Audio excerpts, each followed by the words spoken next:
Hey everybody, good morning and welcome back to Reaper Pro Tips with me, your host, Anne, and disembodied brain, Justin. How are y'all?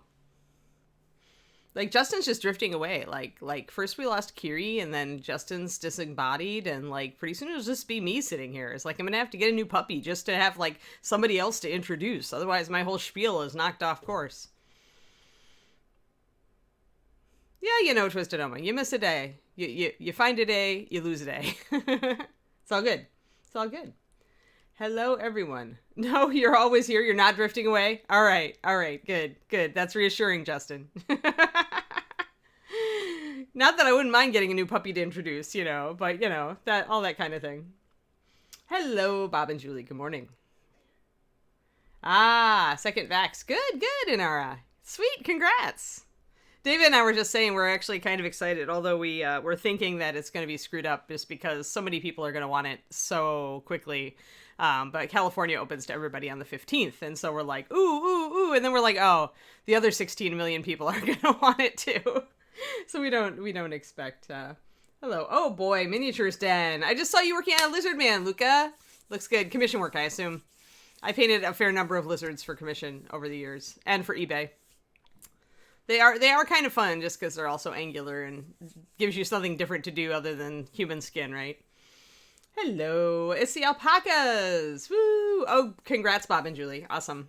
So yeah, we're doing Sphinxies today. Hello, everybody. For those of you from Luca's stream who have not rated me before, I am Anne. I work for Reaper Miniatures and have for I just celebrated my 18-year anniversary with the company, so that's kind of insane. I only work part-time. Simple gaming commission. Yeah, I mean, it's fast. It's fast and simple and fun, and sometimes you just need to break it up and do some gaming models. For sure. So, hey there. Hello. DE Dr. Owens. How's it going? Everybody. But yeah. Well, 18 years isn't even my time in the hobby. That's the crazy thing, Dr. Owens. Like, that's just how long I've worked for Reaper. So I've been a nerd since I was little. My parents bought me the Dungeons and Dragons red box set at age 9, and also my first miniatures. So I painted my first ever miniatures, painted being a very loose term, at the age of 9. And I got some gray hair now, so that gives you an idea how long I've been in this hobby. Although I would say that I didn't start to get better at it until college. During college, I started to really try to get better. And that made a big difference. So I've been doing it a long time, but as far as my actual learning years, like my focused trying to get better years, are far shorter. But, so don't worry, don't feel bad. Your first pink goblins. Yeah, let's talk about the little plastic snake that I dipped carefully in Tester's black enamel and then Tester's red enamel. And I thought it looked so cool. Yeah, awesome. Well, cool, everybody. Welcome back. We're Sphinxing today. Sphinxing. So she's almost done. But not that done. So we got the one wing done and attached, and now we just have to pretty much get these nice black and smoky markings in on this side of the wing, and we need to do our blue markings as well. We did get her tail done and the back of her mane. After this, I can actually do the base, finish the base, I should say. I've done some shading on it. You can see on the front, just picking out details. I gotta get this in focus. This is such a big model that it's hard to figure out where I need my focal point. Let me zoom in. That's good. And we're gonna work flat on these wings, I think. So I think that's exactly where I need to be.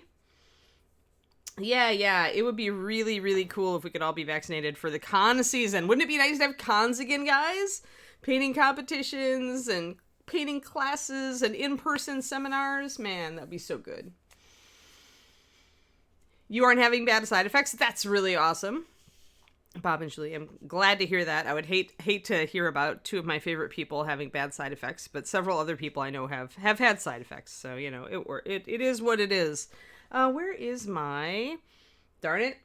I had it. I had my sticky note, and then I misplaced it, because I'm Anne. Oh well, I can do this from memory at this point. She says, really doubting it. Where did I put my Sphinxy slip? Oh, Sphinxy slip went up top. All right, there we go. This is like just complicated enough of a formula that I feel like I want 1 drop of russet brown. You know, I've been doing it for so long now because Sphinxy's been being painted for so long, but at the same time, it's been like it's once a week, so it's spread out. Did David steal my brown liner again? Oh my god, he did. All right. So, my boyfriend lives across the desk here, you know, and he has been surreptitiously stealing my brown liner, which has been driving me nutsoid, I would say, is a fair assessment. Oh, this rich leather is almost dead. It's a good thing I've got a backup bottle. So, our colors on... It just spit out. Yeah, it's dead. I have officially... This is a color I use way too much because I've officially just killed my first bottle of it. Yeah, I did Grey Wolf, but it hasn't gotten here yet because you know, shipping. Yeah. Yes, yes, yes. All right, I am going to grab my brown liner back from Mr. Steal My Brown Liner. Luckily, he always leaves it, like, out in the middle of his desk, so at least I can find it, right? Because have you ever tried finding something on somebody else's painting desk? Do you know, do you get how hard that is? Have you done that at a con? Had a friend go, oh, I need my blah, and I left it in my spot at the table, and you go and you look and you're just like, this is chaos. How does anyone find anything here? Painting desk is about the same. Oh, Paint Thief owes me a sushi date. That's a great idea, Astro, except tonight I'm cooking, cause today, guys, is the 1-year anniversary. Yeah, I know all my anniversaries fall together, right? But 1-year anniversary of me moving to California. 1 year ago today, in the evening, amidst pouring rain, I arrived to move to California and to move in with David. And then, you know, in the middle of a pandemic. And we haven't killed each other yet. In fact, we still kind of like each other, so it's good. Space on a desk. Right. Exactly, Kerniko, right? So today is my 1 year. And let me see here. That's right, Bleached Linen. Where are you, Bleached Linen? Nice off-white color. It's really loaded with white pigment. It thins really well. Bleached Linen is a very nice off-white. It's probably my off-white of choice these days. Pop that in there because we do want to have that biscotti color kind of to highlight these wings too. And it just has a little bit of both of these other colors in it. Yeah, thanks, Estrogene. It has been a year. I know, right? David and I are both kind of shocked that it's been a year. One extra drop there, an extra drop there. But yeah, so today is kind of celebration day, which is why I'm wearing a casual shirt. And I think I'm going to go to Whole Foods and get us a ribeye to celebrate. We went out to a very nice restaurant for our 2-year dating anniversary, so I don't feel like we need to go out again, but making a nice ribeye or a New York strip, depending on what looks better. Because I do make a mean steak. Like, the one thing that Texas taught me to do, the one thing that living in Texas for 17 years taught me to do, is make a really good steak. So I think we will have really good steak tonight. And maybe twice baked potatoes. Although mine might be a sweet potato. But yes. Yeah, leather white is grayish. Hold on, let me grab that question. It almost slipped off my screen amidst all my prattling. Let me go back up a little bit.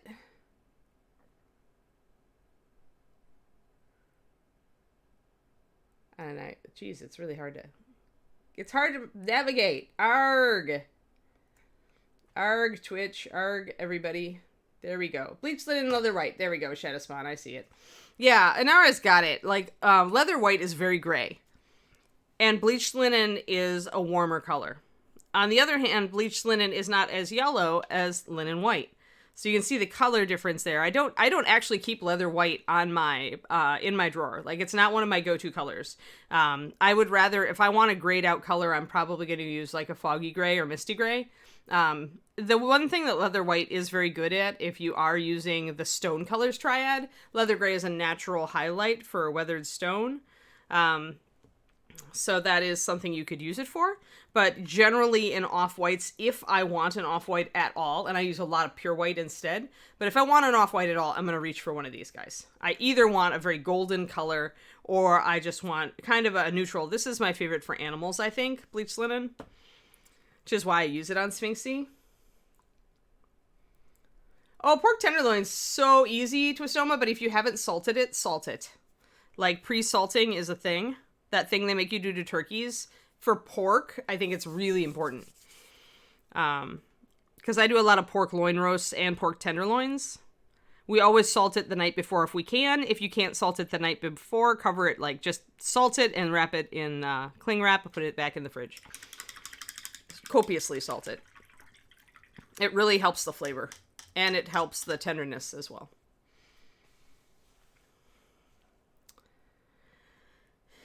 Yeah, I mean, it depends on if you're grilling it too, right, Inara? But in general, it's the key is just not to overcook it because it's such a lean cut, so less is more in general. And use your thermometer if you've got one. Look up the doneness level that you should get it to and pull it off, like, right around there. All right, so let's see here. Cooking tips and painting tips. Vampire Mist? What is it? Vampiric Mist? Vampiric Mist is an off-white. I do use that one as well, actually. You're right. Thank you for reminding me. I just use it in very specific... blue-toned grayish white. Actually, for Reaper, that's ghost white. For other companies, it's different. Yeah, ghost gray, I was going to say. Yep. For Reaper, it's ghost white, and then it's ghost gray with Vallejo. So... Oh, it's one of the core off-whites, Chibi. One of the core off-whites is 9063. It's actually excellent. One of the things it is excellent at is if you are doing just a normal human skin tone and you want the whites of the eyes to really pop because the eyes are very small. Oh, I see. Yeah, if the eyes are really small, you can use a bluish toned white to make those whites pop better. If you want that effect. It is more of a cartoony effect, less naturalistic, but that's a very good, I was taught that by, oh boy, a long time ago, Golden Demon, or I think he won a demon at some point, Chris O'Haven? I don't remember. He was managing a GW store at the time, and he was like, yeah, this is what we want to do to make these eyes pop out. And it worked. I mean, it's only, like I said, remember that normally in miniature, like, the whites don't really pop out. Like, if you look at my face on screen, you can see my whites, but they're not like, you know, no. When I widen my eyes like that, they are. But so it's like, if the eyes are really small though, if you try to use kind of an off-white, it could be hard for you to see the whites and thus to create expression. And in that case, reaching for the ghost white is a trick you can use. But again, that's if you want them to stand out, which always gives you a much more of a cartoony or anime look and much less of a natural look. It depends on what you're going for. You like to grill. Yeah, David grills the pork tenderloin. He's getting to be, like, David did not cook when I moved in. But I really enjoy it. And so he's just picked up stuff.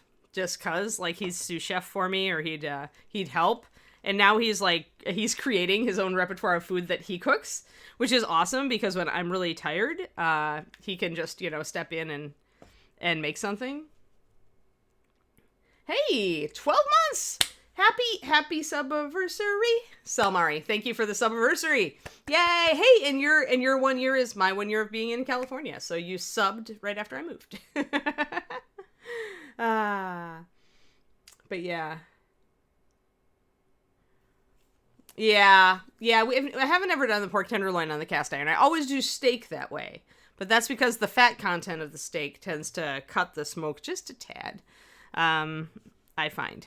But yeah, it does definitely smoke when you're doing it at 500 degrees. I don't know how I would do pork. And pork tenderloin, we cook the whole long thing. We don't, cut it up before we cook it. So we do the long on the grill.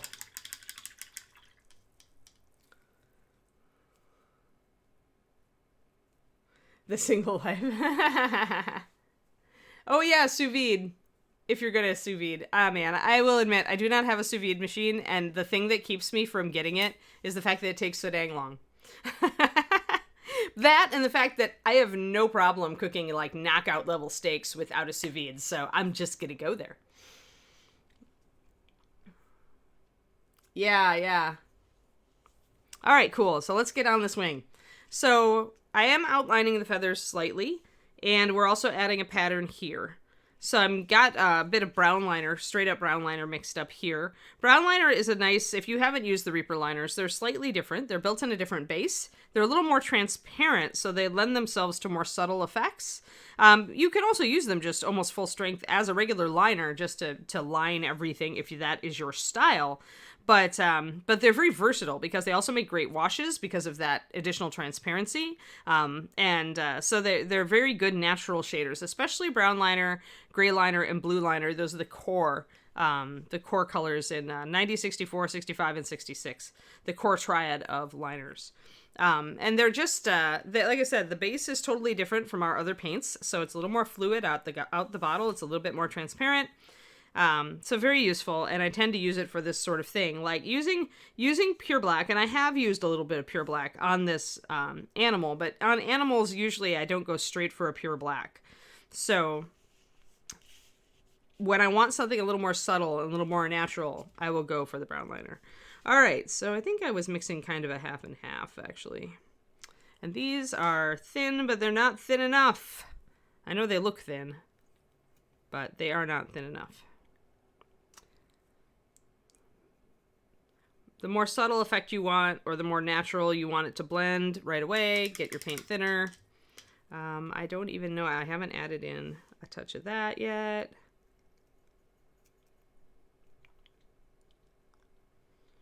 Haven't added a touch of that yet. There we go, that's a little bit better. I think I actually need a little more gray though. So this highlight color is a mixture of other colors I've used on the figure, which is going to ensure that it looks good together. A lot of people just would reach for a random off-white and try to make it look good, and sometimes that does work, especially if the off-white in question is really, just a nice organic, like one of the ivories or something. You can get it to look very natural. But if you mix a color with other colors from the model, you can pretty much guarantee that it's going to look okay.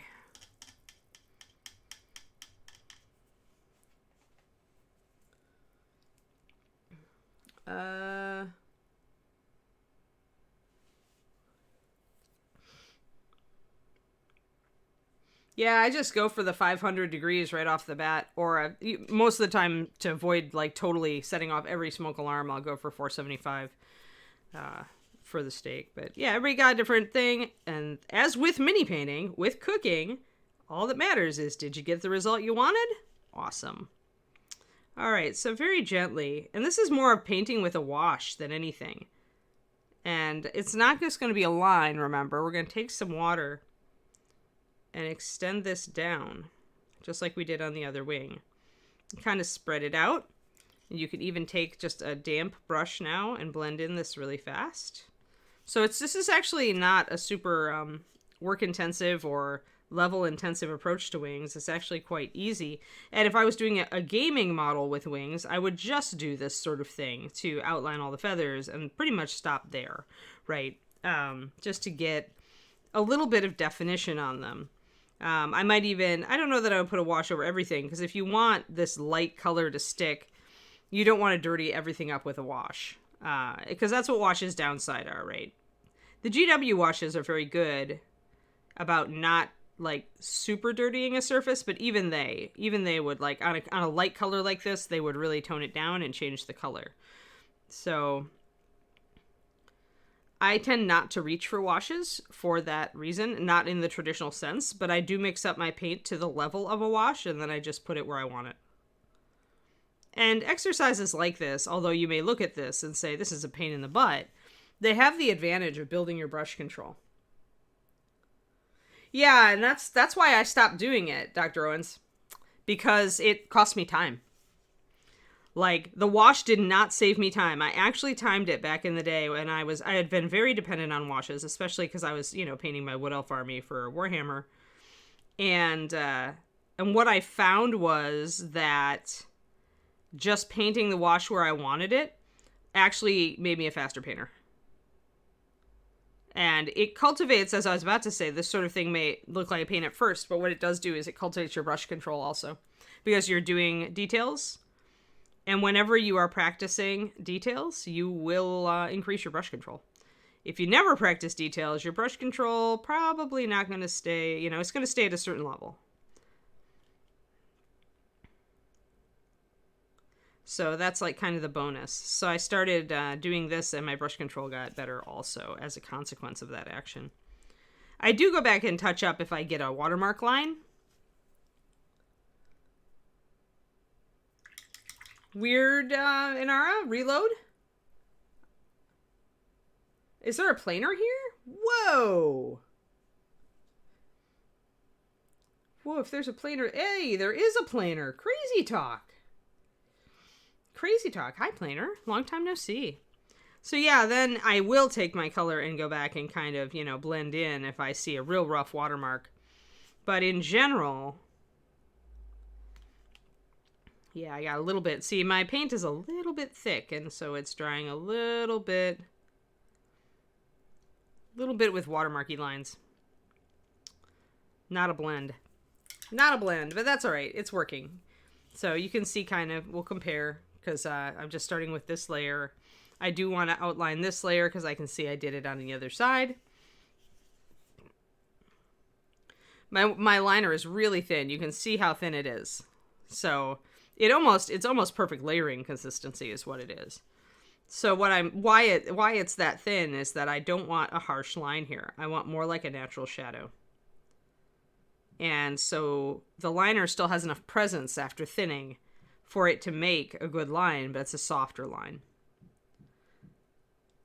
And there we go. And then I've got a lot of little kind of feathery things over here that I don't know what I want to do with them. Both sides of the wings are not sculpted, identically, which is a difference from if you were working on a 3D created model where it's almost always going to be identical on both sides. So you work around that and kind of figure out what you're going to do with it, just as long as it's close.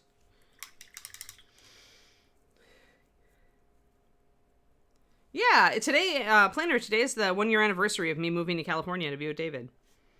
So I've been here a single year. It seems like it's just been a weird year, right? Been a really weird year. It is not at all what the first year, my first year I had envisioned in California, right? My first year I had envisioned in California would be like doing like local seminars and going up to Napa and, going all over the place. And of course we've had no travel, pretty much stuck to the apartment except for once weekly grocery trips, one for David, one for me. So instead I've bought too many Kickstarters. Oh dear. It's sad. It's funny because it's true. I don't even wanna. My box of boxes is overflowing. I have to whip out the wet palette and just start using a wet palette just out of self-defense to paint faster, guys, at this point. I'm kind of thinking about doing it on my halfling. I'm like, I don't really need to paint this mini to the top. She wasn't planned to be a competition model. I could just, quick finish her and be perfectly happy with her and not go crazy. Yeah, Shadow Spawn, that's the goal. I think that's pretty fair. I mean, we've seen other states reopen with minimal consequences. Texas really is, they reopened and everybody was doomsaying, and Texas is doing fine, at least at the meter that I've been watching. So, I feel like it's not a total, they're not being irrational or anything. I think they're just looking at what other people have done and, judging risk. So really what I'm doing here is when I'm pulling this so thin with additional water is it ends up looking more like a glaze here by the wing. And I want to make sure that I don't get that watermark line again. So I'm going to add some water, pull it way out. Remember though, once it turns into a glaze that you have to wick off excess fluid or you will get those coffee stains. So it's a fine line between introducing enough fluid that you can make that blend happen very quickly and and then, you know, avoiding the bad effects that you can get when you pull the paint so thin.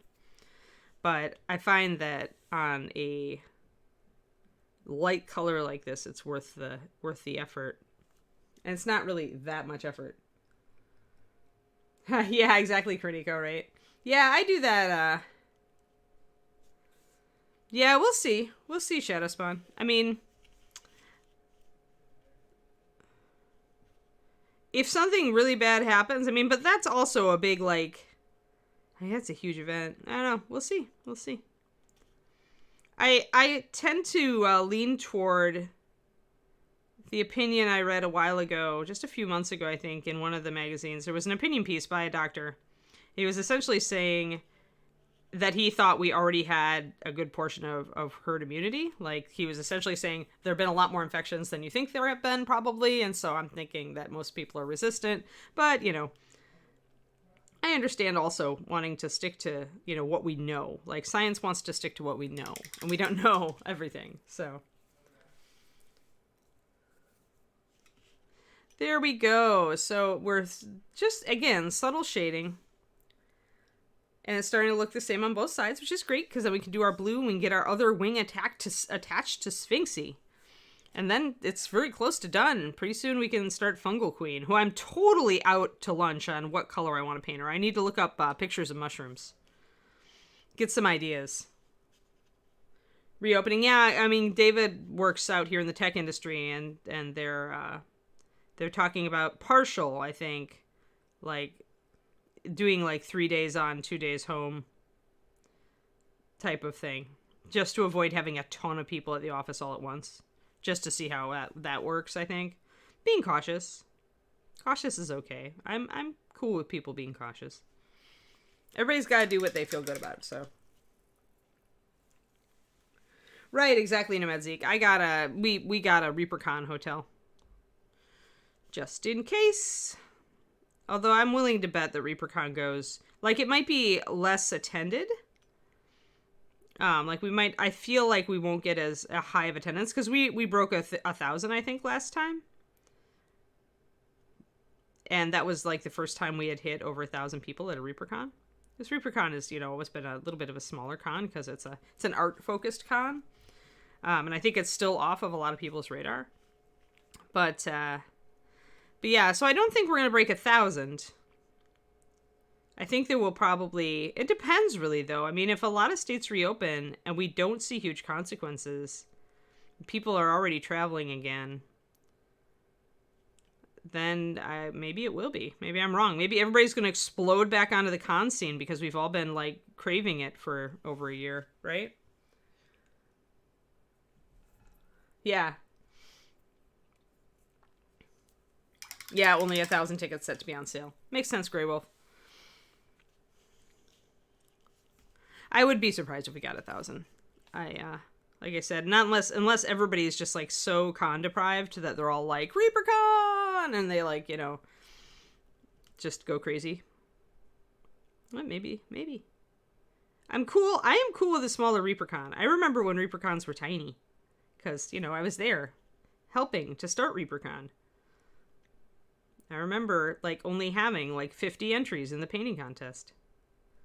And half of those were my friends who I begged to enter just so we could have entries. And now, look at us. The last award ceremony I read had over 1,000 entries.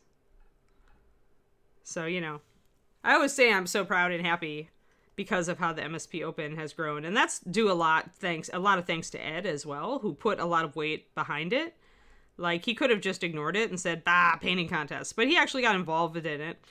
And, like, talked to Shepard Payne about it while Shep was still alive, you know, so that we could adapt, to get permission, essentially, to adapt his open system, which is also used at the World Expo, for those of you in Europe who are more used to being able to go to World Expos.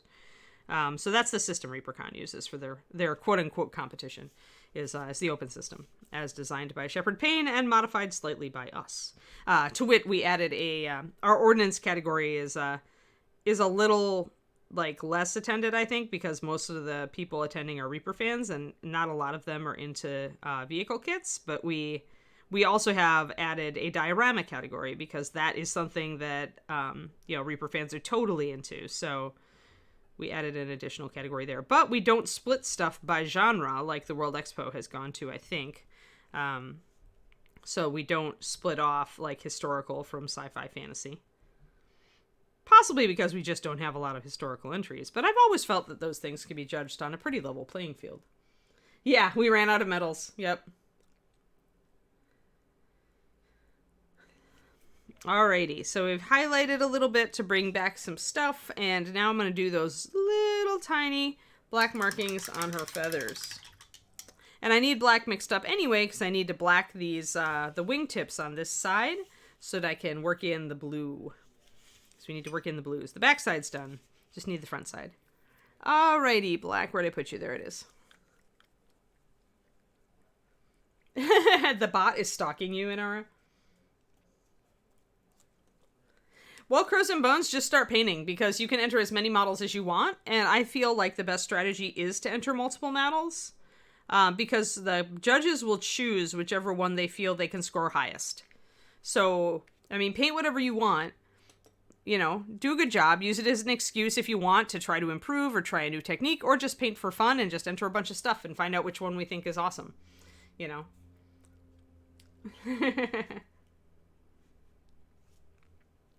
Alrighty, let's see here. Alright, black. Now I need to thin this down if I want to get fine strokes like that. So I'm going to probably thin it. I think I used about 3 drops of black, and I'm going to add 2 drops of water.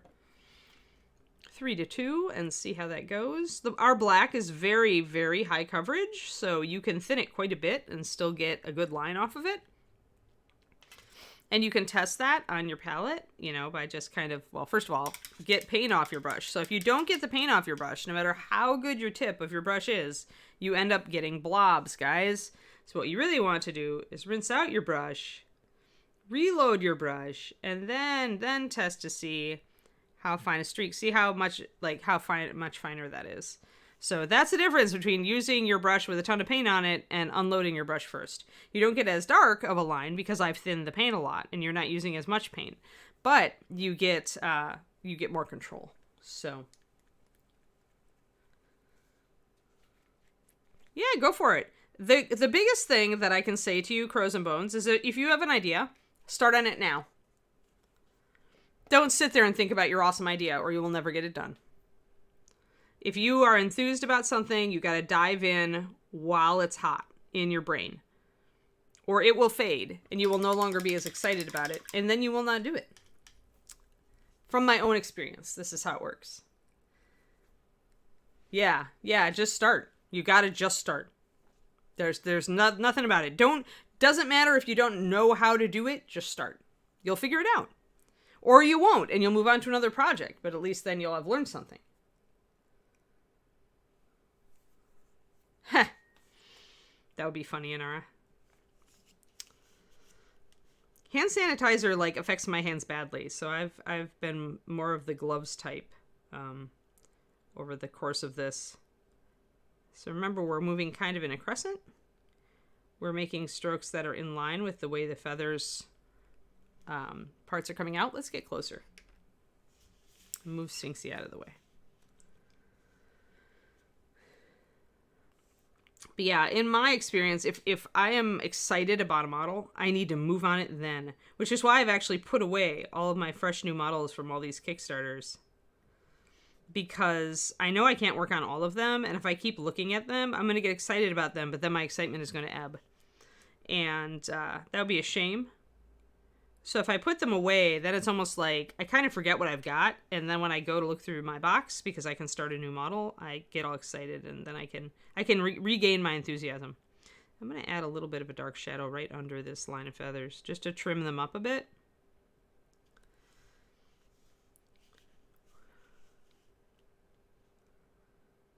But yeah, so it's all learn how your brain works.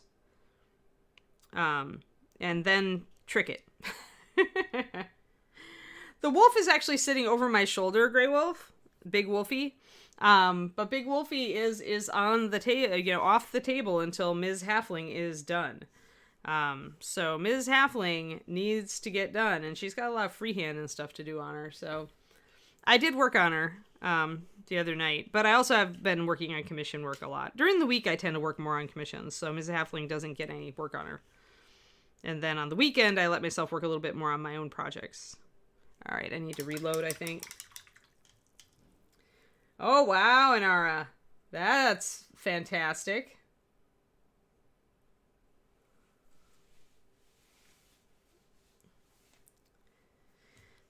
Yeah, I decided she was a gambler. She's not a nice person, this halfling. Like, she is not a nice person.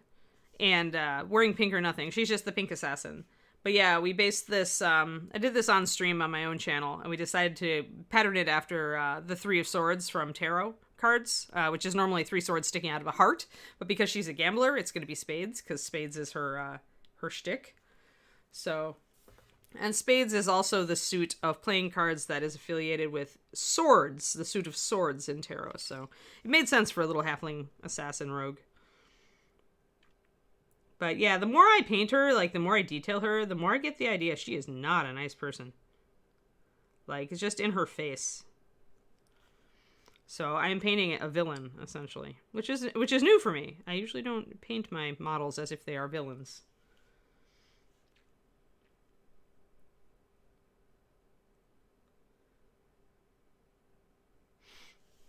Yeah. Well, if Bones 5 is shipping, then we'll see. We'll see when it starts arriving. I didn't see that they had started shipping, but that's really cool that they have.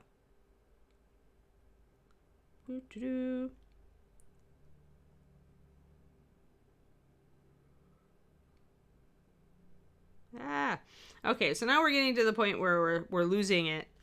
We're losing area, and I didn't do the pattern all the way up in these feathers, so I should do one more up here.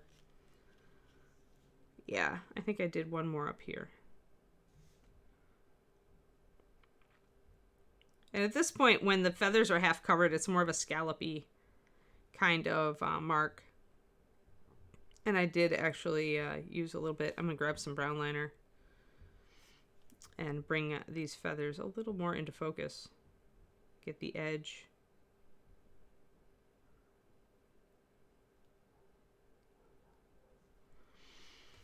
More like that.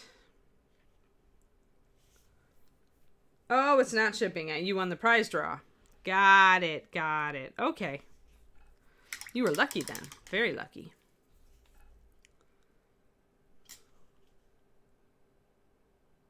Yeah, that'll be cool. That's all right. I'm waiting on... There's another one of my Kickstarters that's going to hit me soon. Actually, 2 Kickstarters that are going to hit me soon, but only one is figures. So, at that point, that's when I knew I had a problem. I thought I had all of them, and then I got, like, notices from another Kickstarter, and I'm like, all right, no more models, Anne. No more models. Too much. You've got too much. Gotta stay away from my supplies talk Discord channel. David says I just need to get more selective about what I really want to paint, but the problem is that all of these Kickstarters really hit me. Like, in one way or another, they were exactly the ticket that I was looking for, so...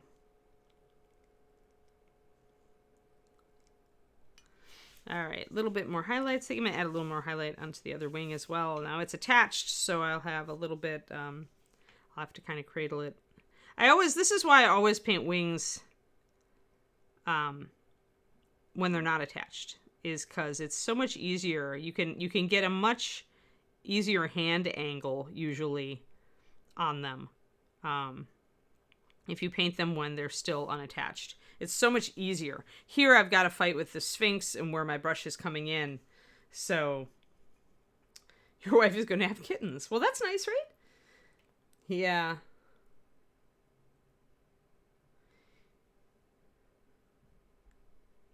Yeah, we'll see. Well, I think there were... I'm not sure if they're going to try to coordinate, too, with stuff arriving at our Australia and UK warehouses.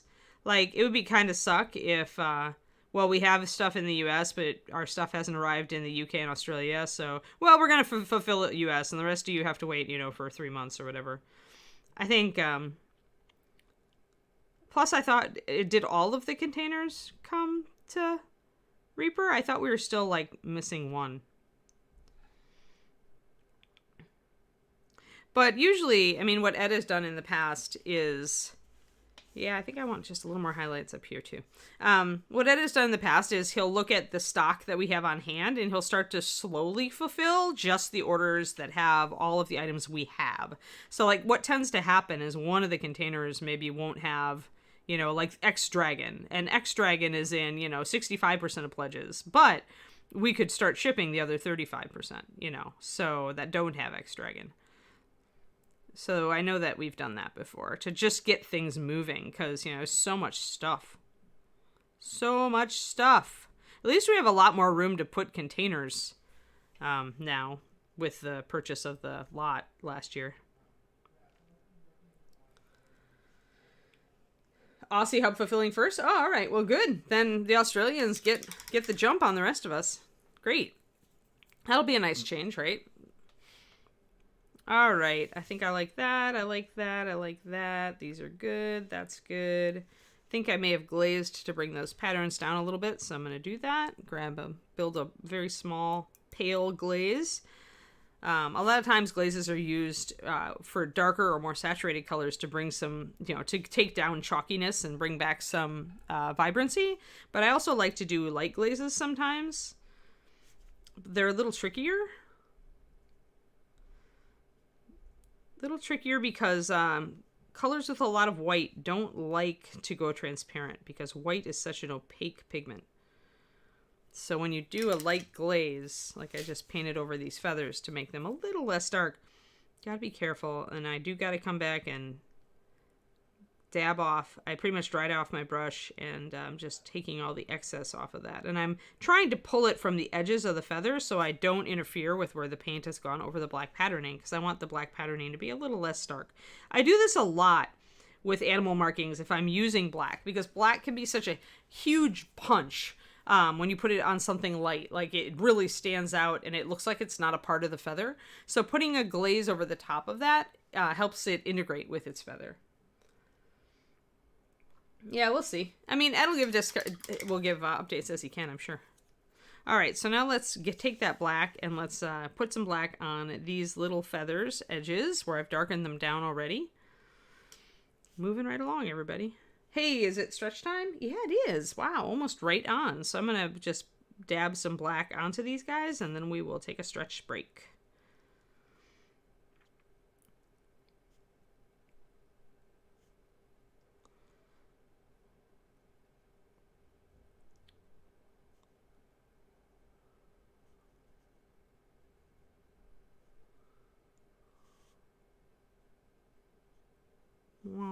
There we go. Just a little bit. I want to darken down several of these feathers just toward the ends so that I can highlight them with a bit of a blue-white. Just a little bit. There, mostly the long feathers, although I think I actually did add a touch along the edges to all the dark feathers, which also lets you touch up any rub-off pretty easily, or a dress rub off a little bit if you've gotten it. Just a tiny bit here. There we go. That darkened those down very nicely. And yeah, I think we're good. And now we can go and stretch.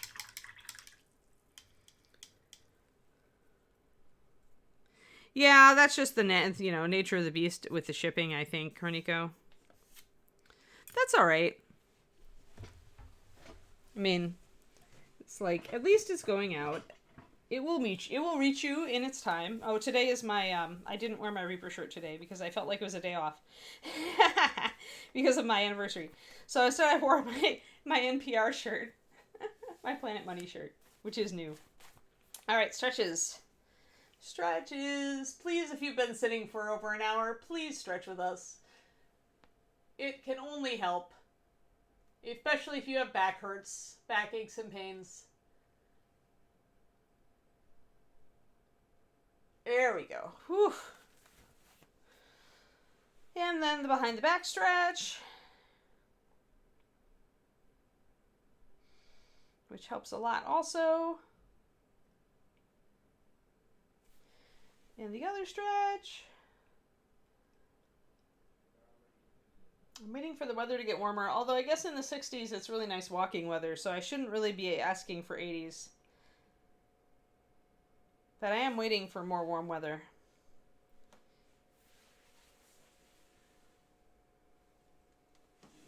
Oh no! Oh, Ron. Well, it happens. It happens. I'm going to go and do my floor exercises real quick, guys. It'll just take about a minute. Then we will resume. Please take a stretch break or go and get yourself a refill on your drink. Your drinky thing of choice.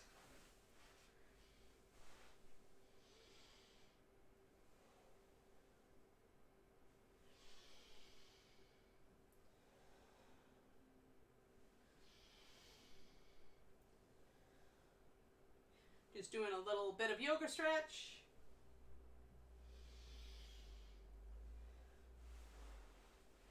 There we go.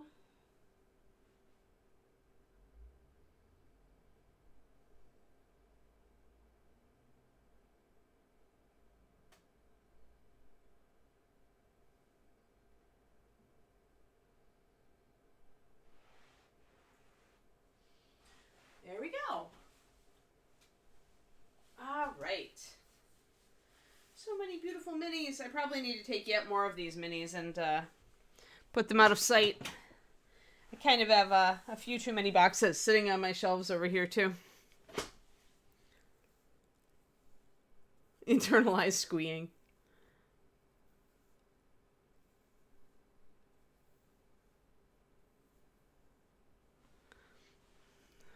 $78 there. Oh, nice. Nice. Yeah, it's been in the lower 60s here. I don't know what it is right now. 54. Yeah, it's supposed to get to 63 today. Although now, though, it looks like the weather will take up on the weekend, so it'd be 70. I like the 70s. I like to walk in the 70s. That way I don't need a coat. Alrighty. I'm excited to go and actually go to Whole Foods today. I usually avoid the whole paycheck store, but since it's a special day, I can rationalize it. The Whole Foods here is really swank. It's the nicest Whole Foods I've ever seen. I'm sure there are swanker Whole Foods yet, but I do not know of them. I have personal experience with them. All right, Cyan Blue 9117 is our blue for Sphinxy, because it is the color we've been using for our lapis on our jewelry, and we're repeating colors.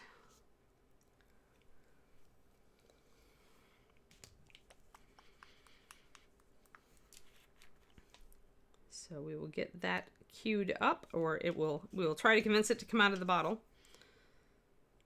Come on. Yeah, 77 is a nice temperature. No jacket needed. Maybe a little sunscreen.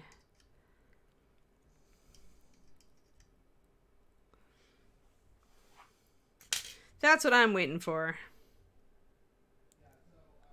1, 2, 3, and I'm going to add another drop over here so that I can thin it and make it paler for my highlight.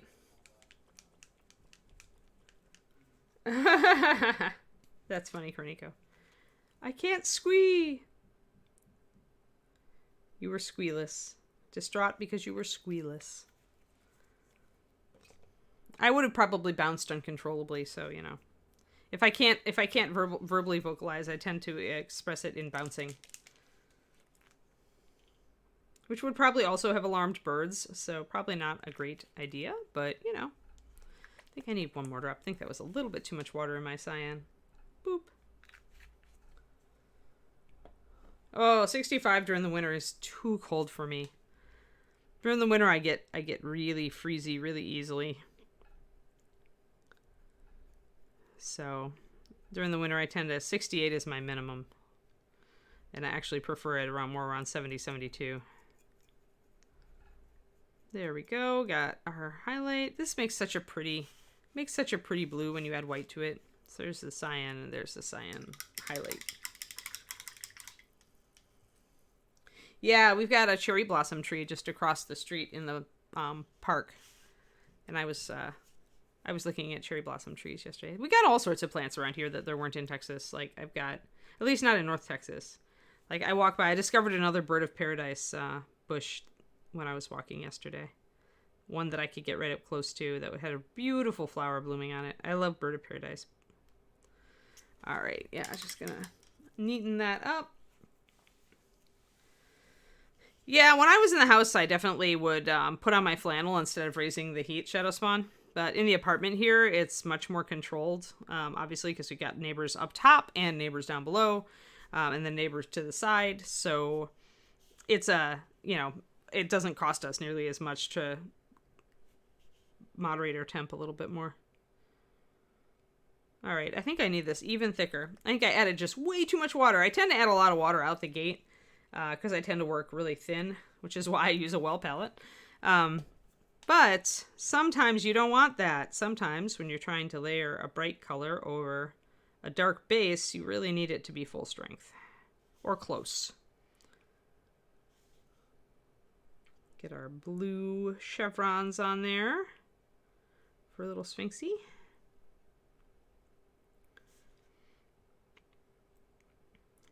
This is really such a cool sphinx.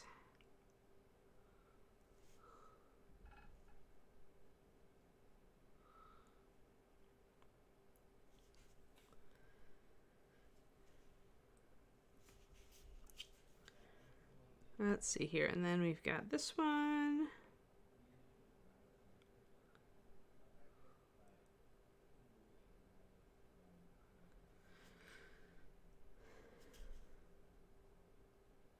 There we are. And now it's just a precise. I'm just trying not to overpaint that quill down the middle.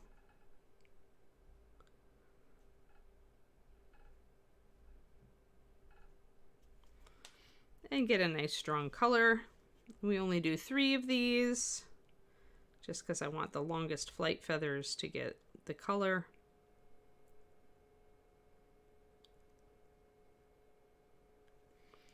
I didn't quite paint enough black on that one.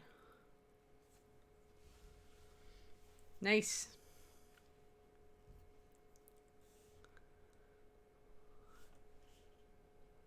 Yeah, I like Bird of Paradise. I'm gonna paint one of the Ignis Art Fairy, I think I'm gonna do in Bird of Paradise colors.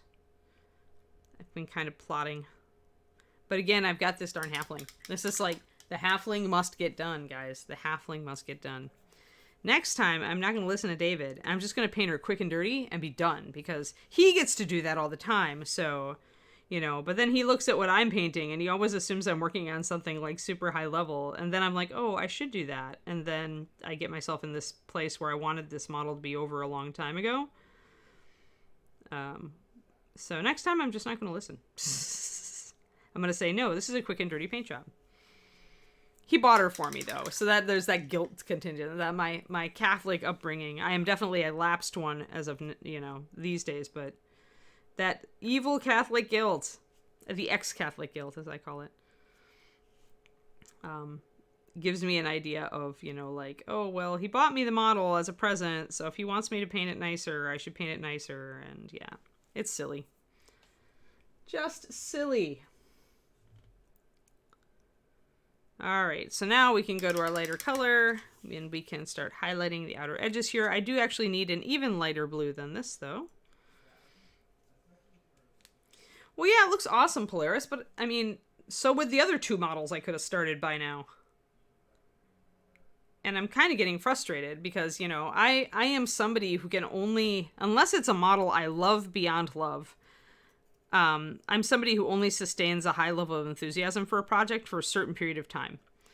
So considering how long it takes me to paint a model, that means either I have to really get on it and put in a lot of hours in the first couple weeks, or if I really love it, I can spend a lot of time spread over, weeks, like Soldier 76, or Sacrifice.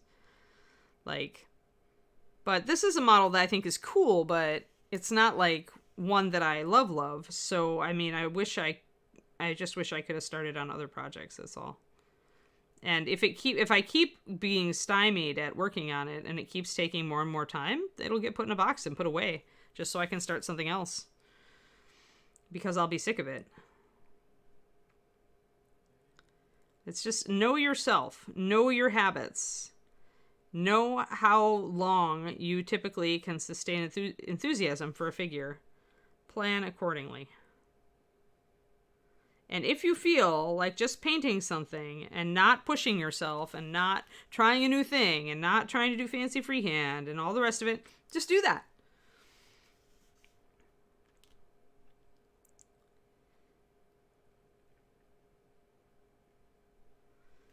I am not going to hold it against you if you want to just paint something. And that's something that I haven't been able to do for a very long time, because I've always been painting either on the show here, you know, for instructional purposes, or I've been painting for specifically a competition model. You know, I got back into competition painting, so if I wasn't painting commissions or show models, I was painting competition pieces. But now I'm in a place where I can just paint to feel like painting for myself sometimes, and you just don't want to push yourself out to the max sometimes. Oh yeah, I'm actually worse. I'm on the cusp. Original. I'm Gemini Cancer, so I have both I think and I feel, which means then I get squirrel brained and feel bad about it. But it means that I am not quick to discard my projects. I am more likely to work with them, I think, longer than a truly scatterbrained person would be.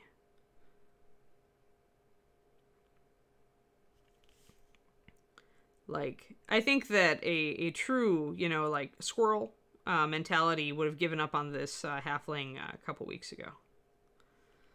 Would have been frustrated at the lack of progress and just given it up. That is what I'm trying to get away from, Twisted Oma. I'm trying to get just to a point where good enough is good enough for some of these busts. Like, I should be able to paint something to, like, a decent, but not, like, world challenging level and be happy with it.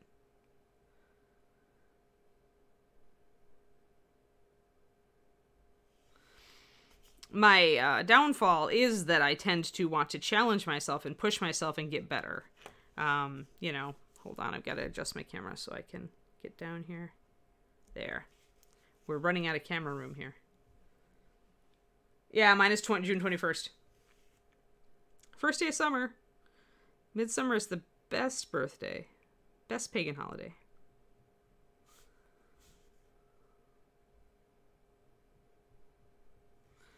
There. That's nice. I like that. Sweet. Yay. Now did I highlight? I did not highlight those little feathers inside of here, so I'll do the back side real quick. Then we can attach the swing. Yay, June birthdays. It's nice when the 21st is the longest day of the year. I feel like I get the longest birthday of the year. My brother got shafted. His is midwinter, is the winter solstice, so he gets the shortest day of the year. The shortest birthday of the year.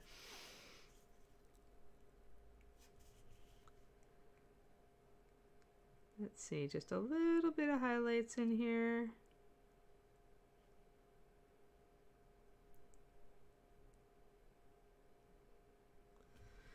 There we are. That looks lovely. Oh, and I forgot to do those two other feathers. How silly am I? Lots of June babies, yeah. And my dad was the spring equinox. Like, Mom screwed up everything by not being born in September. Then we would have had the family of equinoxes and solstices, which would have been really weird. Again, got a little bit of rub off toward the end of here, so we can use our black to fix that. Black has a pretty high adhesion, so it's a good touch-up paint that way if you're working with dark colors. Pure black, that is, 9037. There.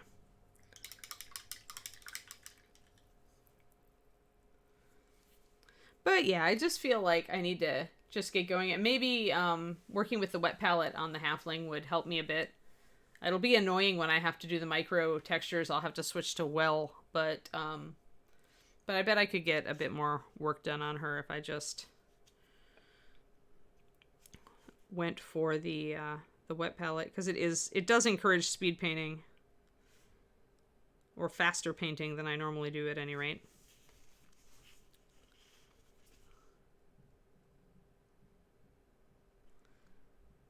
And now that I have a wet palette that I like, that isn't like missing a lid and doesn't feel like it's a relic of past like wars and cons and losing a, you know, it just is kind of half-assed. It's kind of sad. It's a sad little palette. But now I have a good new palette, so I can work with that. Yeah, it's nice, Shadow Raven. Well, the whole of nature wouldn't if you were in Wisconsin. Wisconsin, by October, everything is brown and awful. You're a Leo. You're a double kitty cat, at least.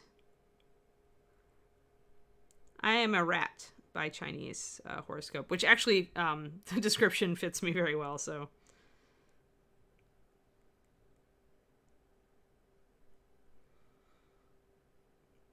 There we go. Much better. Tygon or Liger? I think you're just like a kitty sign at that point. Kitty cat sign.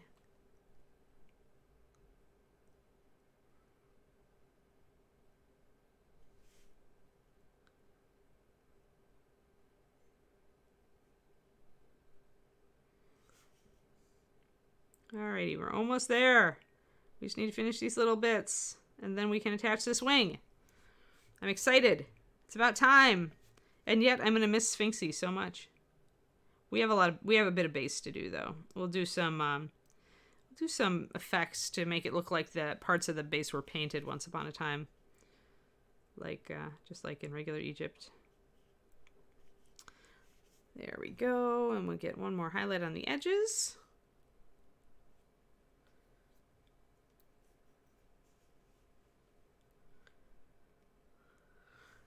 Biggest and the baddest. Spoken like a true Leo. If it ain't the best, it ain't worth it, right?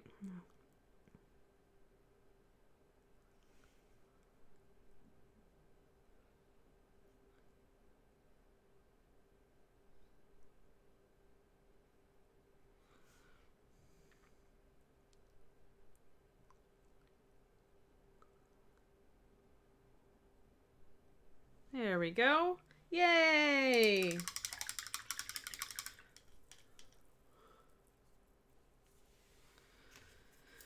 Yeah, I grew up in Wisconsin, and fall was always just like, it was nice. We got fall for 2 weeks, and then it was brown winter, and then it went into white winter and gray winter.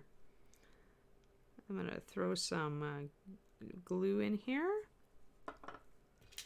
Using Zap-A-Gap today. Just ordered a 4-pack of Loctite though, so I have my Ultra Gel as well. And this is the kind of model where, you know, it's not a like perfect fit socket, so I might have gone for the Ultra Gel instead. But Zap-A-Gap's also a pretty good gap filler, and sometimes I just really like Zap's consistency a little bit better. I don't like a real gel. Here, let's back out and zoom in. Or back out and focus in. How about that? There we go. There's our Sphinxy. There she is with her wings on, everybody. Glued in. And now I'll have to, I'll probably glue her onto the base as well to work on the base in final, because we'll need to know where the shadows are falling from her wings and stuff. So we'll want to figure that out. So I probably do want to glue her down for good now. Come on out, Sphinxy. We're going to glue you in. She balances on her wings really nice when she sits on the table, though. All right. Glue. Glue. I tend to get the corners and a little bit of this upper surface here. I'll have to order more Zap-A-Gap. Shlook. Alrighty. Press her down firmly. Make sure that I've got a lot of pressure, because she does tend to kind of rock out of her socket a little bit. She has a little bit of a join over here, but that's okay because there's a tumble of rocks here. So all I need to do is make sure I've got shading down in there, and that I have some nice shading around the rock to suggest that that's a deep shadow. Everything else looks like it's fitting great. Like this fits really nicely against the plinth here. So really the only slight gap I have is there, and if I fill that in with like brown liner or walnut, you won't even notice it. So we have a Sphinx. We have a Sphinx with wings. Do do do do do do do. There she is. Oh no, I missed a feather. I missed 2 feathers. Oh, curse me. Well now, I guess we have to paint them in an unideal setting. So this is why I don't like putting wings on first. Actually, this is the easier of the two. If I had to paint this, I'd be turning it upside down and trying to balance it like this. And seriously, guys, paint your wings, then attach them. But here I can do this. It's just not as nice because when I'm not cradling the wing, I feel like I don't have as good of a position. My brush is floating out here. What happens is that when you get like this, you can't brace your hand like you usually do. So that's the problem for me with trying to, and I tend to then brace my finger on the model, which is not ideal. So that's why I always say paint your wings before you attach them. Same goes for big floaty cloaks and things like that, especially if you have to do any freehand at all.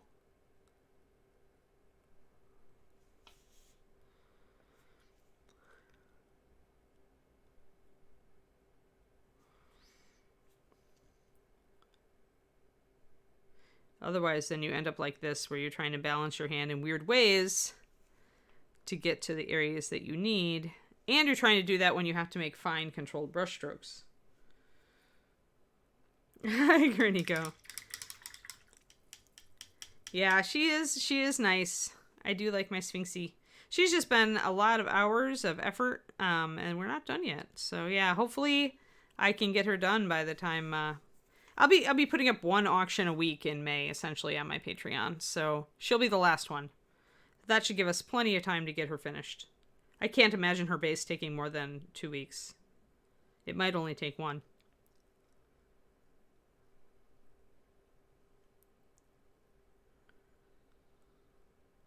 Not too much paint on my brush there. Yeah, she's getting there, Julie. There she is. I like her lots. I think she's really beautiful.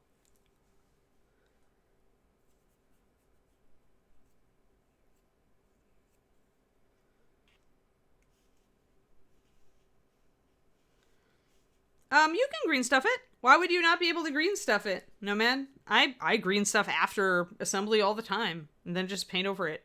The key is that, you know, you just look at where your little joins are that might need green and just add a tiny bit of green in there. I mean, here, if I green right next to this wing, I'll be able to paint it black just like this mane and texture it like the mane very easily and just paint over it. It's not going to be anywhere where anybody's going to be putting a finger to rub off the paint, so I can paint right over the green. I have zero fear when it comes to doing green work over the top of a paint job. I will absolutely do it every time. I so much prefer that to trying to juggle the paint job in weird positions without good positioning. Oh, Inara's Crystal Dragon. Yeah, that would be, yes, if you're working with clears.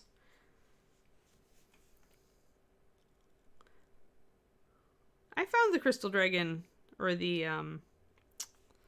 Caphryxis Transparent fit together pretty well.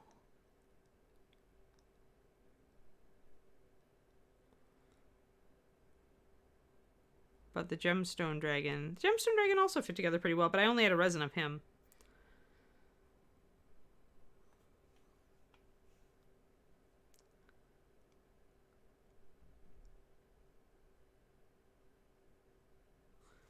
And we'll get these little bits going on.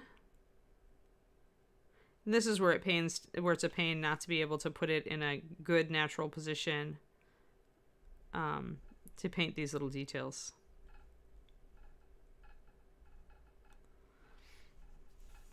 It's just not ideal.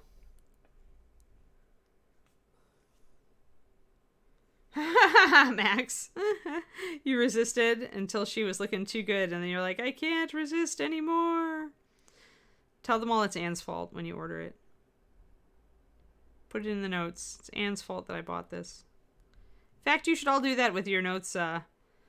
Anyway, just put it in the notes when you order something because of the stream. Say this is Anne's fault. She put this on pro tips. Because if nothing else, you know what that does? That actually has a real impact, because then, you know, Cindy and the other people who are reading those, you know, they're going to be like, wow, a lot of people buy stuff because of pro tips. We should keep doing it. So this is the way that you can have an impact on, you know, Justin and I continuing to get paid for what we do.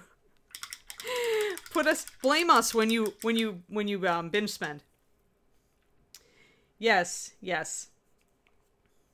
Right, exactly, Grey Wolf. If you do that, if you say, I'm blaming Anne for this one because she figured this was on pro tips and I had to buy it, then it is one of the only, like, it's a very simple way, and obviously it won't be consistent because people will forget to put that in the notes. But if you do put it in the notes consistently, you know, then people will realize, oh, hey, a lot of people are seeing stuff on pro tips and it's selling stuff, right?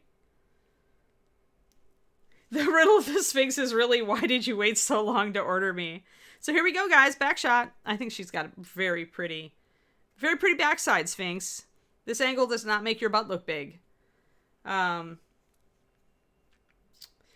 the Tabaxi were, or the cat people were out of stock when I was going to order another one of them because I liked Grumpy Cat's cat so much. But they were out when I went to order. So then we got Sphinxy on the front with her big wings. Yeah. Hello, love. Yeah, I just glued on her other wing. We just finished the Sphinx herself, and then next stream I got to do the base, or next time she's up, I should say. So 6 days from now. Tomorrow, guys, we start a new model. We start Lizette. We will be painting our Lizette tomorrow. Hold on, let me grab. Come on, Lizette. Come on. Yay! So we'll be going Elfie. I think this will be my first elf model to paint on stream, actually. And I still need to tackle like one mold line that I can see. But yeah, so. But yes, Sphinxy is very fun, and even if you painted her a lot quicker than I did, she's still fun. Like, she's got a great face and expression, and the wings are pretty fun. And obviously, if you do the way I did it, but if you did it much simpler and just did like kind of the modeled golds and browns, you could, you know, get something fairly simple going on. Obviously, we went complicated here because I wanted to do the non-fast wing technique. So, yep, First Bones USA, exactly. So, yeah, so far, I mean, I like her finish. I washed her off. I'm interested to see how the paint sticks. I see that one mold line I still need to hit. But, yeah, well, we'll probably start with skin and hair, because I tend to do that, Koroniko. So we'll do her Elfie skin, and we'll do her hair, and I'm going to go probably a little more pink with the skin. We may use the rosy skin with a bit of modifications, because she's going to be in yellow. So I need to keep that in mind and make sure the skin has enough contrast with the yellow dress. So yeah. Alrighty, cool. Well, let's see. We still have, like, you missed things? Yeah. Yeah, I mean, I like elves. I just haven't painted one on the stream. We've always been doing other things, I think. Oh, actually, technically, no. That's not true. Alethea is technically an elf. She has elfy ears. So Alethea counted, even though we didn't finish her on stream. I do really like that model, and I did get another one, but the Duelist. Alrighty, well, let's work on shading some of this. We have our brown liner out, so that makes it easy, right? Brown liner. Boop.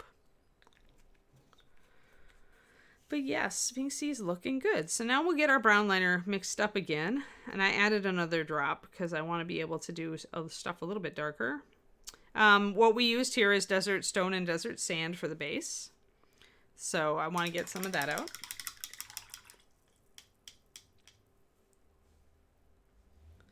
Well, yeah, I mean, you don't have to paint her like I do. I mean, we're doing yellow just because people wanted to see, yellow. We haven't done a yellow model, really.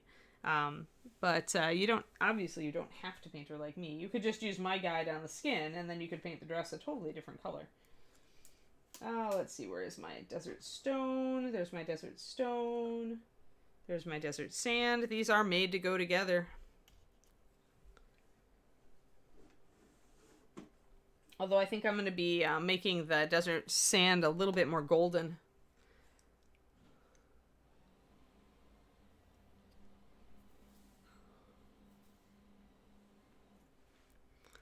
But yes, let's get our stone and get our sand. And strangely, the pale color that we used to highlight the wings, this biscotti color, is a great highlight for desert sand also. So technically, we have a triad.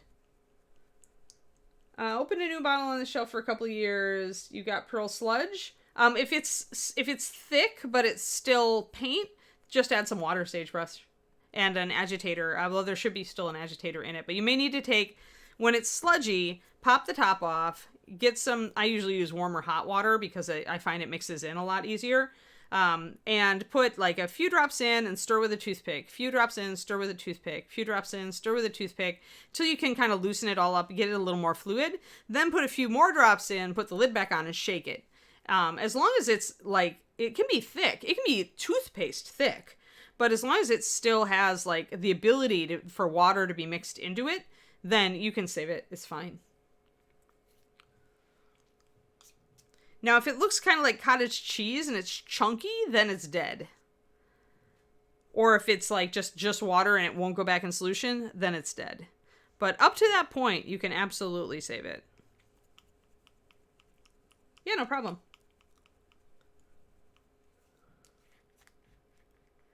You'd like to see more mounted figures? Yeah, I think we've been saying that for years, Julie. But and in the old days, it didn't make sense because, you know, the horse would add so many dollars of cost to the model. But now that you can do them in bones, it's a lot easier to go that direction. The biggest thing is that we found is that people just don't buy them because most people aren't like, if they're buying them for D&D, they're not fighting on horseback. So then it's more of a display model. So then it needs to be sculpted more like a display model where it's really exciting. You know, it's that kind of thing. All right, got this thinned down a bit. Let's tackle it. Gonna start dealing with our base. And I think I do want to add some gold tones to the highlight, make it warmer. So for that, I always reach for, almost always, sometimes lemon yellow, sometimes 9303. But I believe I used 9303 on Sphinx herself, mixed with other stuff. So I'm just going to put a drop of yellow in that. It's going to warm it up.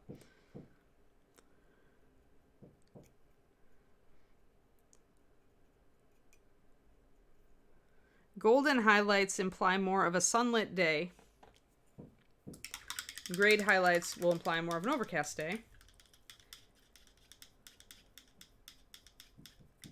Yeah, you really have to twist Ron. Yeah, because Ron will tell you they don't sell, right? Because they don't, like I said, people won't pick them up people won't pick up a mounted model just for the game. Almost never, unless they've got a bunch of bandits on horseback. But even then, those bandits are probably going to get off their horses, right? To run the combat. So it's kind of a niche model. And really, then at that point, you've got to make it a special character or a special villain on a mount, you know.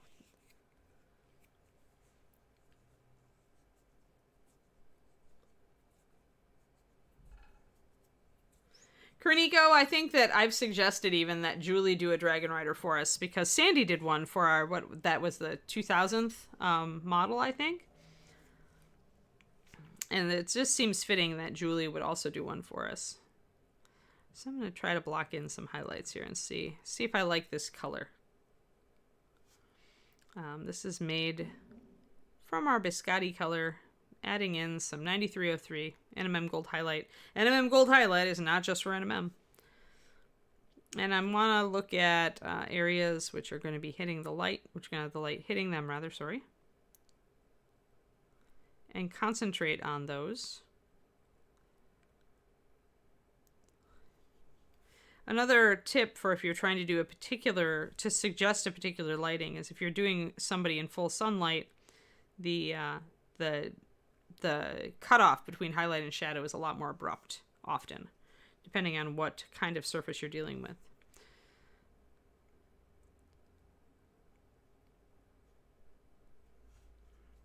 So like if I want this area to read as more sunlit, then I'll grab my brown liner, add a little bit of my desert to make kind of a darker mix. And I will bring that in to make a darker shadow to suggest a harsher light.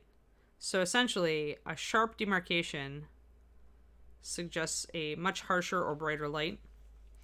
But then you also have to think about the reflections on the underside of the stone, which are going to be pretty warm. Reflected sunlight coming off, and I probably want to even warm that up even more. But I look at the rocks out when I take my walk. I stop and I do my meditation by our fountain here in the complex, and I notice how the sun reflects off of rocks onto other rocks. And when you've got that light, it tends to reflect warm, like a very warm under highlight, reflected highlight. Whereas, you know, off of the water, it'll be more cool, bluer, because it'll be like the skylight, the ambient skylight, instead of a golden rock face reflecting back at another rock face.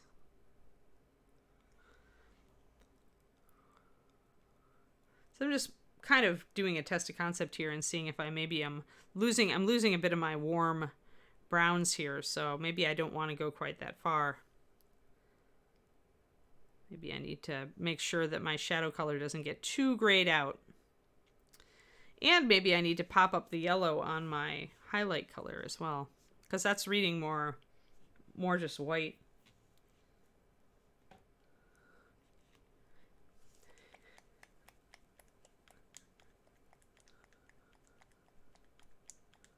Would it be better to paint the whole mini one color and then cover those colors, or keep the main color to the main areas? It's up to you, Luthros. Especially if you're using an airbrush, then painting the whole mini one color saves you a little bit of time, right? But it only works on models where a lot of the model is one color. So like on Sphinxy here, if I was going to do it, I probably would have done a base somewhere in this golden color here, right? Because the wings back here are gold and the body is gold, but everything else would have had to be covered over. And at that point, is it really saving time, right? It saves you a little bit of time. It also depends on how you work.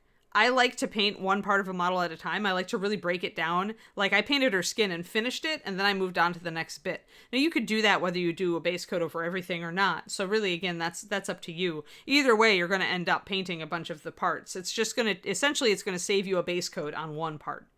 I don't think there's a better or a worse here, because it's costing you time to put the overall layer on that you're going to be then painting over anyway, but it's going to save you time base coating the area where the layer is the base coat. So for things like beastmen or orcs or something that's got a lot of one color, I think it works a lot better that way, and it really does save you time in that instance. It also can give you just a nice kind of base coat to work off of. But the other thing to remember is that depending on what color you choose, it's going to make painting other colors over it more difficult. So if you are doing something in like a medium or dark base color and you're doing the whole model that way, when it comes to trying to do something lighter like the underbelly here, or like these the jewelry, which has to be bright colors, you're going to have to probably paint white over that to get those lighter colors, because trying to layer up a lighter color over a darker colors takes time. It actually adds time to what you're doing, because it's hard to bring up a light color over a dark. It's much easier to paint a dark over a light, which is why a lot of primers are light. You know, you've always got people who like to do the black primer thing, but even they, if they're an experienced painter, if they have to put pale skin tone up over that black primer, they're going to put down white first. So it adds steps, it subtracts steps. I believe it's all one thing. I think it's your style. It's what you like to do. If you really enjoy putting a nice even coat of one color over the model and then tackling it because you like how it looks and it keeps you motivated, do it. I've never gone for it, but that part of that is that I'm not a big airbrusher. And colored primers were always kind of dicey, when I was, when my style was settling in, I didn't really have access to that kind of thing. So for me, I like to just kind of paint in sections and keep it blank up to a point. Like, even when I'm doing zenith lighting, like this girl, you know, I'm painting one part and moving on, one part and moving on, one part and moving on, and the rest of it's just primed. I'm okay with that. I like to develop a model by doing this sort of thing. So it's all up to you. It's all up to you. You could get a lot of mileage out of it, or you could like decide that you don't like it as much because you have to fight for certain colors to go over the top of other colors. So my best I can say is try it, work with it from different model to different model, and evaluate it. Especially when you're starting painting. The bottom line is that what works for you is the best way. Like, we always say this about dogs too, is like, you could buy your dog the best food on the planet, but if your dog doesn't like the food and won't eat it well, then it's not a good food, even if it's the best food on the planet, quote unquote. So Luthros, I think that painting is much the same way. Is it can be a great technique for one painter, and then it's a kind of indifferent technique for another painter. So yeah, try both. And like I said, if you're working on a model where most of it is one color, that makes a lot more sense. Like if you're painting a centaur and the horse is going to be one color and that's the majority of the model, it makes sense, right, to start with that color. Yeah, home free, Nomad Zeke. Awesome. Yeah. Oh, yeah, I'm talking about mounted models still, huh? Let me add a little bit more yellow to this color and see if I like it. Trying to figure out, because Sphinxy has some really golden highlights on her, and so trying to figure out how far I want to go in that direction is interesting. On these stones. That really shifted it yellow.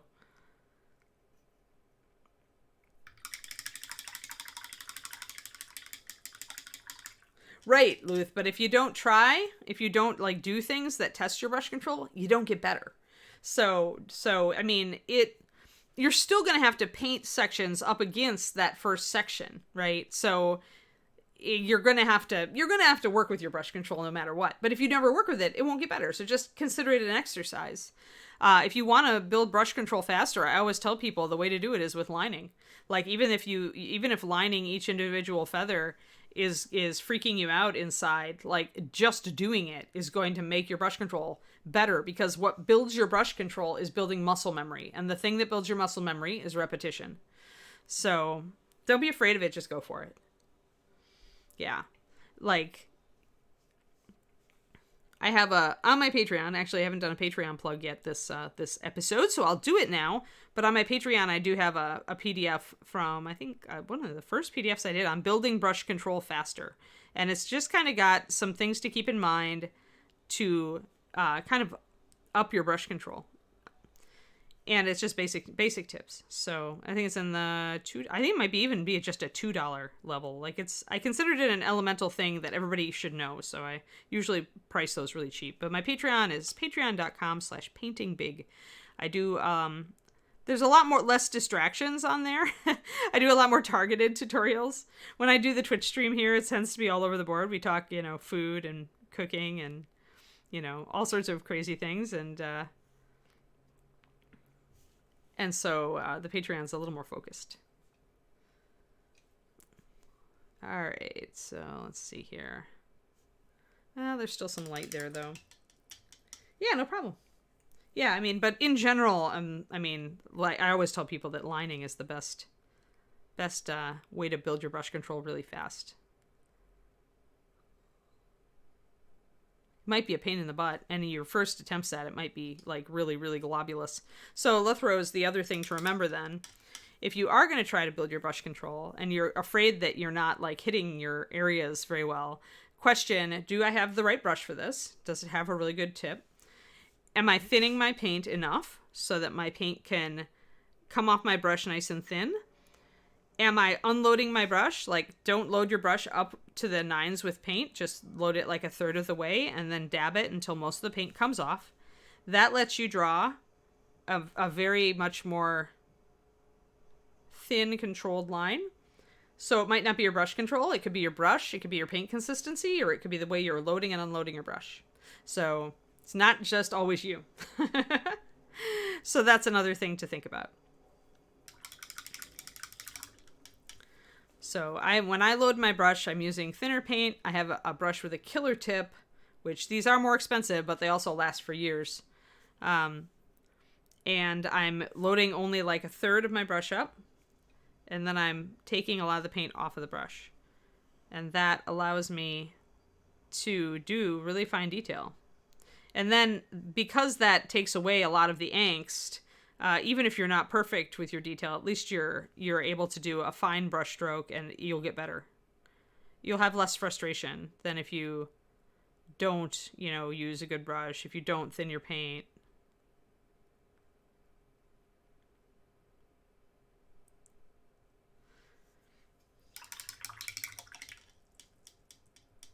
The cats love to watch the videos too.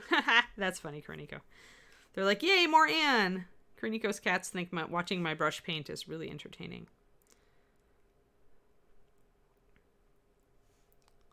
I think my problem here is that maybe I'm using too much brown liner, and I've forgotten to put my rich leather in here, and that's my really warm color. So I feel like maybe that's what I need to do. We'll see. It's almost time. We got 2 minutes. 2 minutes. I'm going to keep screwing around with this stuff. Yes, hard to make a rider that fits more than one. Saddle has to fit. Yep, position of legs is specific. Yep. Yep, and Derek is one of our Reaper sculptors, so he would know. He has that expertise.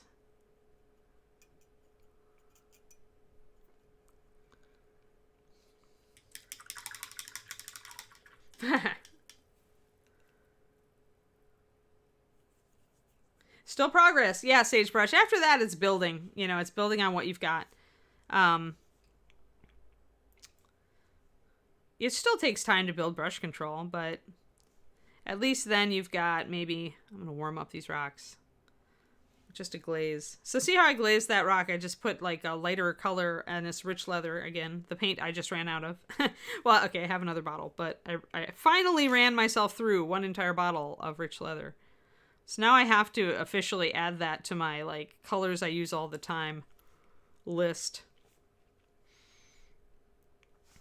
It's just so very useful as a warming color. It's very close to raw umber. It's a little bit different. Like artist raw umber, for those of you familiar with tube paint. Which is probably why it's so very versatile. Although it lacks a little bit of lightness and yellowness that raw umber has. But using it in here is going to warm up these shadows. Make them look a lot more like there's warm light bouncing.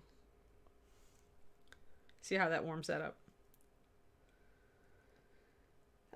Grey Wolf, that bottle, it's been about a year, I think, but understand, I normally don't run through bottles. Like, the only bottles of paint that I tend to run through are, like, pure white and brown liner. And maybe blue liner, although I haven't run through my bottle of blue liner. So, yep, have fun, Shadow Raven, thank you. So it normally takes me, I'd say I run through a bottle of pure white every 6 to 9 months. And then other colors I use a lot of, like the NMM Gold Highlight, the brown liner. That might take me a year to a year and a half.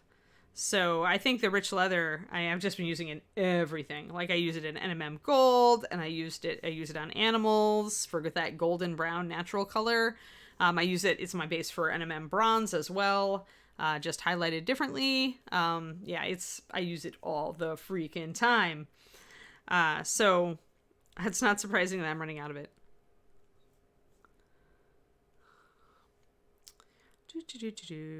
Having fun here. I do like painting rocks. You all know that that's one of Anne's secret guilty pleasures is painting rocks. So I'm going to enjoy painting these rocks when next we get together over Sphinxes, which will be next week, Thursday. So, and then tomorrow is Lizette. We will start our Lizette. We'll do her skin. We'll figure out what color hair we're doing since she's going to be yellow. That means blonde is right out. We cannot use blonde, so we'll have to figure out a different hair color for Lizette. I believe she's technically red-haired. but I'm not certain on that. We can just make up our version. Pretty much whatever you guys want to see me do. Purple hair. I don't know. Purple hair is overrated. Like, hair is just hair. It's, I don't know if I would go for a black purple. I would consider that. Although that's a little bit easy. Like Grey Wolf. Yeah, but I don't want to get on my purple and yellow kick. I want to mix it up. I could go with a black purple. Go purple highlights on black hair. That would be fun. But yeah, we should think about it. Alrighty. Yeah, let's call that. I think she's looking great. Really happy with her, and like I said, I'm gonna miss painting Sphinx. She's been a long project, but she rewards the time spent on her.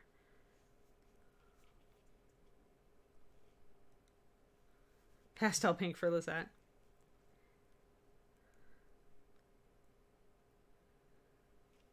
So there we go. There's our Sphinxy. Well, we could go silver with her. I mean, silver is a little bit, just because, but I can make it work. Mobrock, the thing is, gray and yellow don't really like each other very much. Like, gray works with almost every other color, but yellow, it can be dicey. It depends on how bright your yellow is. So if I was going to do silver, what I would end up doing is gray tinted with another color, like purple or blue or something like that, which would make it go with the yellow a lot better. So it's tricks and tips. Gray goes with almost everything, but it's just like, sometimes it's just a little bit and then you have to figure out which orange or which yellow looks better with your gray. Oh yeah, I love my NMM copper. I actually think the NMM copper, the tarnished copper, is a great skin building color, Bryce. I don't use it for copper very much, but I'm glad you love them. Like, I could make a kick butt bronze triad now, except that I already, like, there are colors already in the line that I use for it. Yeah, auburn hair would be lovely if we're doing a greenish yellow dress. Like, auburn hair, because then we could go dark green for an accent, even with some blue shadows. Go with the yellow with a little bit of a green hint in its shadows. Go with auburn hair. That would all rock. Oh, I don't know if I want to make her a drow, crows. That's the problem. You go silver hair, dark skin, you're going to make a drow. And I don't know if I want Lizette to be a drow. Because that changes everything for me, as far as the colors that are appropriate. But, well, I'll give you a clue. It starts with rich leather. I'm still tuning it, Max. There's something I'm painting bronze. What was I going to go bronze on? There was something around here that I was like, bronze, that's it. And then, well, I just did bronze, actually. You guys just saw me do bronze on Living Statue. Yep. No, but there's something else. There was something else big around here that I was going to work on some bronze for. I just don't remember who it was that I was going to bronze out. So, Reaper, do we have a raid? Here's a question. Do we have a raid? Because it's time. It's time for me to, like, get lunch prepped. And, oh, Epic Duck. Interesting. Let's go. Let's go! All right, everybody, thank you for tuning in. We got Sphinxy's wings done today. We're going to finish her rocks next Sphinx episode, and tomorrow we're going to work on Lisette the Elf. Have a great day, and I will see you guys around. Adios.